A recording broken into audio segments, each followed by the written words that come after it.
100.5. Continuamos el Sol de la Tarde, doña Consuelo. Ya nuestro invitado está en escena.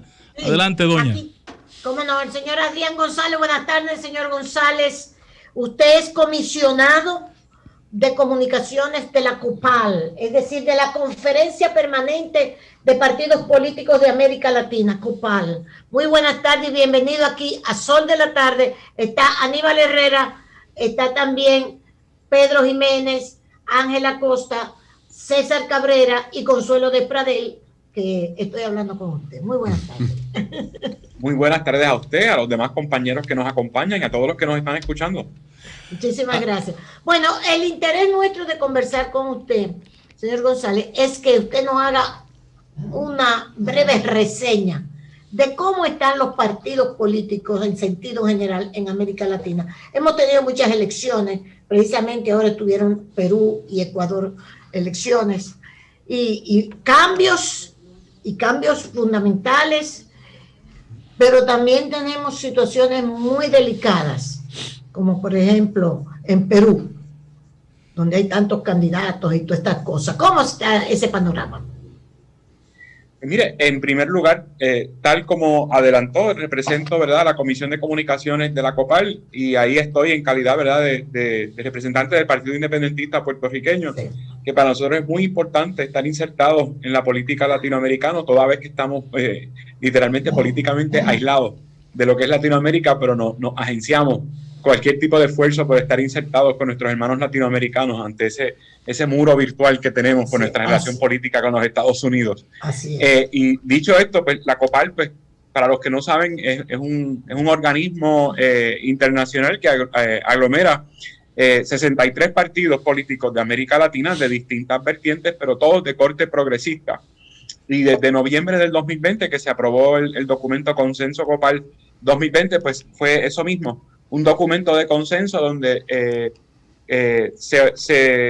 nos trazamos la meta de que todos los partidos que pertenecen a la COPAL encaminar en sus países medidas progresistas en términos de lo que es el trato de la pandemia, los derechos de las trabajadoras y los trabajadores que han sido fuertemente afectados por la pandemia, y ciertamente también la COPAL funge como observador en estos procesos políticos que bien usted mencionó, como han sido las elecciones en los distintos países, que muchas de ellas, yo creo que, y se puede subrayar el caso de Ecuador, han estado matizadas por distintos señalamientos, pero gracias a esas observaciones internacionales, pues se le da cierta legitimidad, se le da legitimidad al proceso, que es lo que ocurrió ayer en Ecuador. Desde el punto de vista del partido que yo represento, ¿verdad? Tenemos más afinidades con el candidato de izquierda, prevaleció el candidato de derecha, pero sí, lo importante es que no ha habido un señalamiento en cuanto al proceso electoral que hizo que resultara triunfante el candidato que triunfó. Así que eso es parte, ¿verdad?, de lo que significa un organismo internacional y las cosas que puede lograr en casos específicos de distintos países. Ciertamente la pandemia del COVID ha tenido un impacto grandísimo en lo que es la formulación de políticas públicas en los distintos países, en términos de cómo afrontar la crisis económica, cómo desarrollar medidas salubristas más efectivas para la población, cómo paliar la crisis económica es a grandes rasgos, pero hay unas crisis familiares a causa de lo que es el acceso al trabajo que han tenido las personas, porque muchas personas han perdido el trabajo, sí, y yo creo que en todos los países hemos visto esta situación, ¿no? Además, claro, que en muchos países que dependemos de las visitas de otros países, y ahí en un momento dado estaban, ¿verdad?, cerradas las fronteras de muchos países y el tráfico era nulo. Ahora que ha comenzado a resurgir, pues también se encuentran distintos obstáculos, ¿no? Los viajeros, por las medidas que hay en cada país, cómo eso interfiere con la economía y cómo los países bregan con eso, sin dejar a un lado, como usted decía antes de yo intervenir, lo que son las medidas para proteger a la ciudadanía, sin tener un corte neoliberal, que con eso es que hay que tener mucho cuidado en términos de lo que son las medidas que han tomado los gobiernos para atender esta crisis que ha afectado al planeta entero, pero que en Latinoamérica hemos recibido un golpe muy, muy duro por lo que es la pandemia, y salvo casos, ¿verdad?, contadísimos, quizás como Uruguay, el resto de Latinoamérica ha visto, aquí en Puerto Rico, allá en República Dominicana, en México, nos ha dado muy duro la cosa de la pandemia.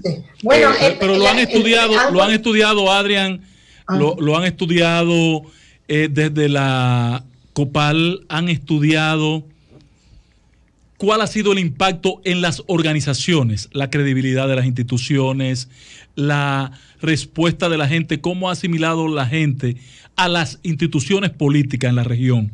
Porque, como dice doña Consuelo, los resultados electorales en el año de la crisis, de la pandemia, en el año 2020, fueron disímiles. Hoy uno ve resultados en una y otra dirección. ¿Cuál es el daño que recibieron los partidos? Si no hubo daños, ¿pudieron hacer una evaluación ustedes en la región, en Latinoamérica? Mira, esa evaluación de cómo se afectaron las instituciones políticas directamente por lo que es la pandemia del COVID está en proceso, ciertamente, porque todavía la pandemia está en proceso. Todavía hay países donde no ha habido procesos electorales ni durante ni post pandemia, ¿verdad? Digo, la pandemia sigue ahí, así que no podemos hablar de post pandemia, pero yo sí te puedo hablar, por lo menos en el caso de Puerto Rico, que hubo elecciones en noviembre del 2020, lo que fue el manejo de la pandemia por parte del gobierno que estaba en el poder sí tuvo un impacto muy significativo en el resultado electoral de las elecciones del 2020, y yo creo que eso se puede, ¿verdad?, reflejar en lo que es, ¿verdad?, los partidos políticos que estuvieron en el poder en el peor momento de cada país y cómo manejó la crisis. La gente, no hubo un solo sector que la pandemia le pasara por el lado, ¿no?, y no le afectara. Así que el manejo de la pandemia fue algo a lo que la gente estuvo muy pendiente: el rico, el pobre, la clase media, el trabajador, el albañil, el abogado. Nos afectó a todos de una manera u otra, y el trato o las opciones que nos diera el gobierno, ya sea porque nos enfermamos y cómo fue el tratamiento, ¿verdad?, ya sea de cuando salió la vacuna, cómo fue, cuáles fueron las gestiones que hicieron los gobiernos para tramitar las vacunas, cuáles fueron las gestiones que hizo el gobierno para tramitar las pruebas, cuando al principio de la pandemia hubo que diseñar las pruebas porque no existía tal cosa, que ese fue el caso de Puerto Rico. Tuvimos mucho tiempo sin siquiera tener pruebas. Aquí el confinamiento duró cerca de 40 y pico de días, porque es que ni siquiera podía salir a la calle y decir, pues me hago la prueba a ver qué tal, porque no había esa forma. Y cuando finalmente existieron las pruebas, hubo un escándalo de corrupción con la primera compra de 1 millón de pruebas. Pero puntualizo. La gente le pasó factura a ese partido en las elecciones del 2020. Puntualizo yo, Adrián, en función de lo siguiente. Escúchame, doña Consuelo. Sí, no, adelante. Antes de la pandemia, mi evaluación, puedo estar equivocado, es que había una tendencia a lograr un espacio los outsiders, la gente de fuera de los partidos. Sin embargo, post pandemia o durante la pandemia, para no usar el concepto de post pandemia, uno ha visto que realmente partidos tradicionales, grupos, movimientos se han consolidado con un respaldo de sus poblaciones. ¿Estoy equivocado? No, para nada. A eso iba. Yo creo que prepandemia había un movimiento, ¿verdad?, general. Cuando digo general me refiero a Latinoamérica en general y quizás global, porque hasta en Europa se vio la proliferación de candidaturas independientes, de coaliciones de grupos de la sociedad civil que estaban un poco desplazando a lo que se puede denominar como los partidos tradicionales, las instituciones ¿verdad?, como las conocemos clásicamente, que han sido partidos de mitad del siglo XX para acá. Sin embargo, esos fenómenos siendo un fenómeno y no una institución, pues descansaban quizás en métodos no tradicionales como las redes sociales, los medios de comunicación, otro tipo de cosas que la pandemia impidió que siguieran en el crecimiento que llevaban antes de la pandemia, versus los partidos, las instituciones que tenían y siguen teniendo unas plataformas económicas, salubristas, de derechos humanos, que ya venían cimentadas en lo que es el origen de cada institución, y eso ayudó a las instituciones a cobrar relevancia nuevamente en la discusión política de cada país, ya fuera proponiendo cosas noveles, pero sustentadas en los pilares de cada institución, o recordando cosas que venían quizás presentando hacía años o décadas y que habían sido ignoradas por los gobiernos de turno. Y creo que esa fortaleza, que en algún momento fue una debilidad, ¿verdad?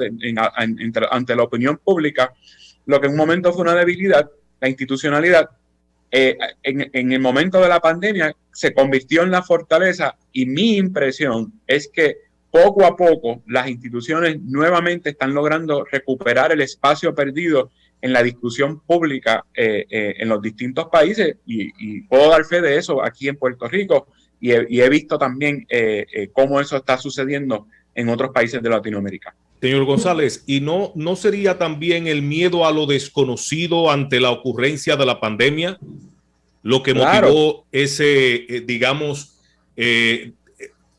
¿cómo llamarlo? Como la vuelta a la institucionalidad o a lo institucional, por llamarlo de alguna manera, ¿no? Sí. Es que sí, porque es que precisamente eso, a la certidumbre. Antes de la pandemia, lo desconocido, lo novedoso, lo que se sale de la caja, era lo que llamaba la atención para ver si esa era la solución a las distintas crisis. A mi juicio, una conclusión errada, pero porque yo soy bastante institucional, pero ante ese miedo y lo que estábamos buscando como ciudadanos durante la pandemia era precisamente institucionalidad. Correcto. Institucionalidad en todos los aspectos, cómo funcionan los organismos de salud del gobierno institucionalmente, cómo el gobierno institucionalmente afronta un problema económico, cómo el gobierno institucionalmente afronta los derechos de los trabajadores, cómo institucionalmente echamos un país para adelante luego de que colapsó todo y estábamos todos encerrados en nuestras casas.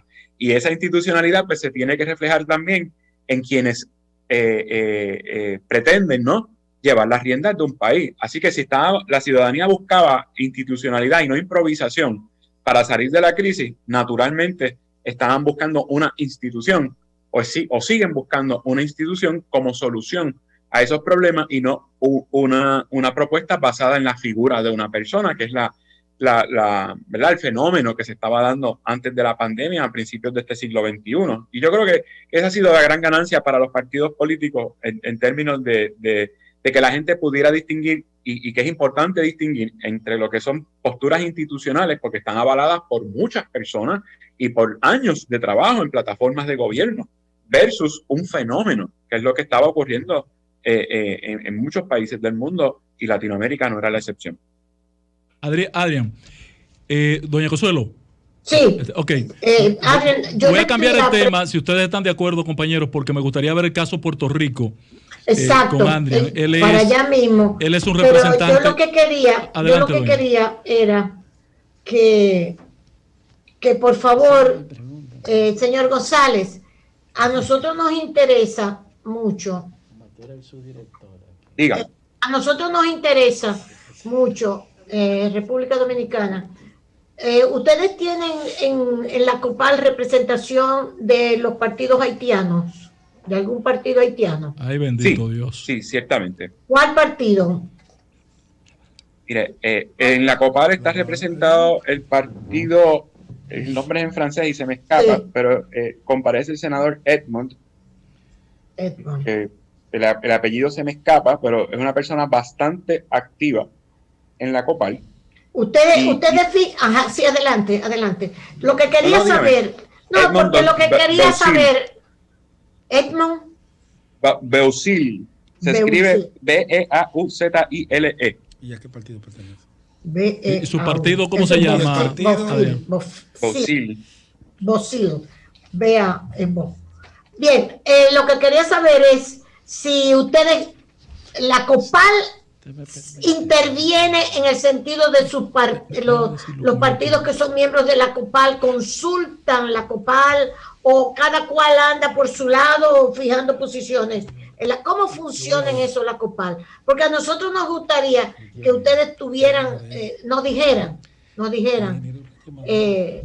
¿qué contacto podríamos hacer a través de la COPAL con este partido haitiano?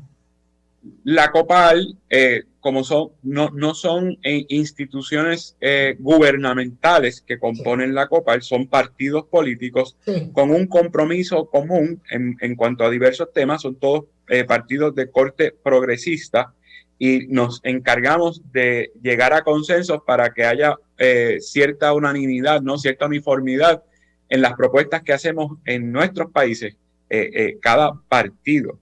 Pero no tenemos injerencia en las decisiones institucionales, salvo, ¿verdad?, las misiones de observación, o, por ejemplo, el presidente de la COPAL, que es seleccionado, ¿verdad?, cuando hay plenaria, la última fue en noviembre del 2019, que se seleccionó el presidente del PRI como presidente de la COPAL. A nombre de la COPAL hace planteamientos y la última comunicación así que hubo fuera de lo que es el funcionamiento interno de la COPAL, fue una carta que le dirigió al presidente Biden solicitando que cesara el bloqueo a Cuba. Así que aún dentro de la COPAL se pueden llegar a expresiones institucionales en temas con los que todos estamos de acuerdo y que pudieran tener algún impacto internacional. Por ejemplo, la COPAL en los 40 años que tiene, reiteradamente se ha solidarizado con la causa de la independencia y libre determinación del pueblo de Puerto Rico. Claro.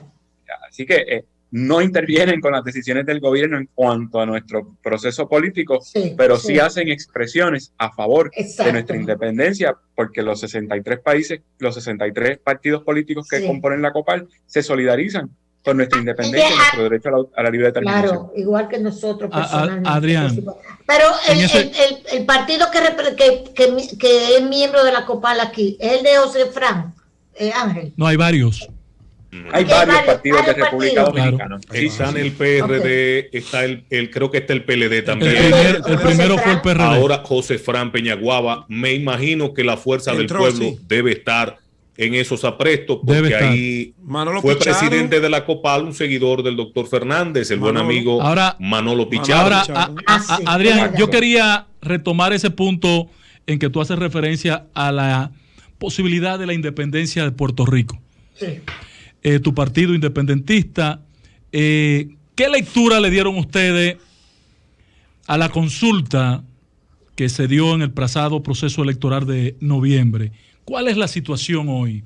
Porque parece que la mayoría de los puertorriqueños van en una dirección distinta a la de tu partido. Mira, vamos a empezar por la situación hoy, porque es muy importante subrayar lo que está ocurriendo hoy, no en Puerto Rico, sino en Estados Unidos. Tan cerca como pasado mañana, este miércoles, el Comité de Recursos Naturales de la Cámara del Congreso de los Estados Unidos, los representantes, van a celebrar una audiencia pública donde se van a discutir distintas legislaciones que se han presentado allá en el Congreso. Una presentada por Jennifer González, que es la comisionada residente que representa al partido, ¿verdad?, que defiende la anexión de Puerto Rico como un estado de la Unión Federal. Y otro proyecto que presentaron en conjunto la congresista Nidia Velázquez, que es de origen puertorriqueño y que representa uno de los distritos de Nueva York, junto con Alexandria Ocasio-Cortez, quien también es de ascendencia puertorriqueña y que también representa uno de los distritos de Nueva York. Son proyectos distintos. El proyecto que presentó la comisionada residente de Puerto Rico en Washington, Jennifer González, pretende celebrar otra consulta para que se le pregunte al electorado puertorriqueño si estamos de acuerdo con pertenecer a los Estados Unidos como un estado de la Unión y contestar sí o no. El proyecto que presentaron Nidia Velázquez y Alexandria Ocasio es un proyecto más abarcador y que provee más participación a las otras ideologías en términos de que es escoger una asamblea de delegados con representación de las distintas fórmulas de estatus, ya sea la anexión a los Estados Unidos, la independencia plena o algún pacto de libre asociación como existe, ¿verdad?, en unas islas del Pacífico con los Estados Unidos, y que esa asamblea de delegados vaya al Congreso de los Estados Unidos a negociar de tú a tú cómo serían los términos y condiciones para la transición a una independencia, si están dispuestos a otorgar la anexión y en qué términos y condiciones, y si existiera la posibilidad de un pacto de libre asociación y en qué términos y condiciones. ¿Por qué hago la distinción entre libre asociación, anexión e independencia en términos de transición versus disposición? Porque la independencia es un derecho de los pueblos. Si el pueblo puertorriqueño determinara que desea ser independiente, Estados Unidos no puede negarlo. Distinto a la anexión o a un pacto de libre asociación que sí depende exclusivamente de la voluntad del Congreso de los Estados Unidos. Pues eso es lo que está ocurriendo hoy. La libre asociación es la de Muñoz Marín. La libre asociación, Muñoz Marín. No, el Partido Popular Democrático, que fue el que Luis Muñoz Marín presidió por muchísimos años, es el partido que defiende la relación tal cual está al día de hoy, que es el famoso Estado Libre Asociado, que no es Estado ni es libre ni es asociado. La gente, los seguidores del Partido Popular Democrático estuvieron empecinados por muchos años en defender esa fórmula como la solución final que hubo en el 1952, pero en Estados Unidos han habido una serie de determinaciones del Tribunal Supremo y de acciones en el Congreso que han derrotado por completo el hecho de que el Estado Libre Asociado realmente nos sacara, ¿verdad?, de la clasificación de colonia. Todo lo contrario, en el 2016 hubo un caso en el Tribunal Supremo de Estados Unidos que subrayaron el hecho de que la creación del Estado Libre Asociado y la ley que lo autorizó en nada alteró la relación política que existía entre Estados Unidos y Puerto Rico previo al 52. Por ende, desde que desembarcaron en el 1898 en la costa sur de la isla y en el 52 y en el 2016 y en el 2021, la relación política es la misma. Un país que fue invadido por los Estados Unidos y que lo hizo su colonia. Por eso estamos teniendo esta discusión tanto allá como acá, como en este programa de radio, ahora mismo en República Dominicana. Esa consulta, volviendo a la pregunta inicial, del 3 de noviembre del 2020, primero fue un intento político para sacar a las huestes del Partido Nuevo Progresista, que es el que defiende la anexión, a votar por sus candidatos. Fue insuficiente. Primero, en las elecciones del 2020 fueron las elecciones en las que menos participación ha habido en Puerto Rico. Participó apenas el 50% del electorado hábil. Históricamente en Puerto Rico participan más del 75% del electorado hábil para votar. De ese 50% que salió a votar, el 52% votó que sí a anexarnos a los Estados Unidos, pero aún así hay un 48% que no quiere ser anexión a los Estados Unidos, anexarse a los Estados Unidos. Y no solamente lo decimos en el Partido Independentista, en el Congreso de los Estados Unidos, 24 horas después de celebrada la consulta, manifestaron que aunque la consulta obtuvo un 52% a favor de la anexión, existiendo un 48% que no la quiere, no es suficiente para que el Congreso de los Estados Unidos tome acción en términos de encaminar un proceso que anexe a Estados Unidos, a Puerto Rico como un estado de la Unión Americana, porque la mitad no quiere serlo. Pero es que yo tengo entendido que los propios Estados Unidos, los propios congresistas norteamericanos no quieren ni siquiera que ustedes sean estado. Así es. No lo quieren. Todo correcto. No lo quieren, no quieren que Puerto Rico sea un estado igual que los otros 50. Puerto Rico es una nación latinoamericana y caribeña. Nunca vamos a tener un espacio dentro de la Unión Americana, porque eso sería convertir a Estados Unidos en un país plurinacional y pluricultural. Y ellos, cuando digo ellos, me refiero tanto a los congresistas y senadores como el pueblo norteamericano, no va a permitir que eso suceda. Y en cuanto a la independencia, el independentismo en Puerto Rico, el Partido Independentista cumple 75 años este año, en octubre. En estas elecciones tuvimos el mejor resultado electoral desde nuestra fundación en 1946. Así que, aunque no tenemos el 52% que obtuvieron los que creen en la anexión, que suma un montón de gente y que vienen cargando con unas ideologías construidas artificialmente desde la Guerra Fría, nosotros sobrevivimos la Guerra Fría, nosotros sobrevivimos un montón de adversidades, 123 años de asimilación y colonialismo, y aún así... y aún así hablan español, que es una de las... Seguimos hablando español, soñamos en español, cantamos en español. De las grandes virtudes... Claro. Repítalo, la grande resistencia del pueblo puertorriqueño. Esa es la palabra. Repítalo, doña Consuelo. Eso es algo extraordinario. La resistencia del pueblo puertorriqueño, avasallado constantemente, seguir con su idioma español. Así es. Y además de la resistencia cultural. Exacto, eso es algo digno. Inconsciente, es visceral. De decirlo, exacto. Es visceral nuestra resistencia como pueblo. La gente está en resistencia sin saberlo. Pero esa resistencia que en un momento se percibía como cultural o ideológica o de conciencia, se tradujo en las urnas en estas elecciones, dándole al Partido Independentista a nivel de la isla un 15%, cuando habían seis partidos corriendo. Y eso es a nivel isla. En ciudades como San Juan superamos el 20%, ganamos sectores completos, y eso no había ocurrido desde la fundación del partido. Somos el único partido en crecimiento en la isla. De los 3 partidos tradicionales, los otros 2 han tenido un decaimiento de más del 50% de su electorado, versus nosotros, que hemos tenido un crecimiento exponencial en nuestro electorado. Los legisladores que se eligieron en el 2020 en las elecciones representando al Partido Independentista fueron los legisladores con más votos obtenidos. Así que el Partido Independentista salió muy, muy, muy fortalecido de las pasadas elecciones, contrario a otras elecciones en las que apenas superábamos el 2% de los resultados.